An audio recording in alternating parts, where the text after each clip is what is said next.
میگید خلیج عربیه. من پاسخ شما را نمیدم. من ارجاع میدم به اساتید زبان عرب. دول الخلیج العربیه، العربی برمیگرده به دول نه به خلیج. هیچ وقت نمیگن خلیج عربیه، میگن خلیج عربی. من متاسفم واقعا، چند جا گفتید، دوستانتونم گفتن. اجازه بدید اساتید عرب و زبان عربی اینو تشریح کنن.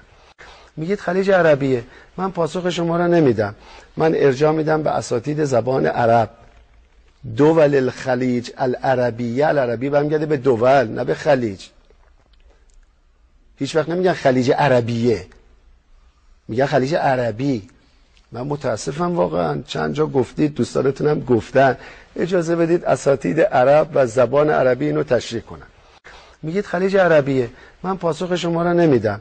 من ارجاع میدم به اساتید زبان عرب.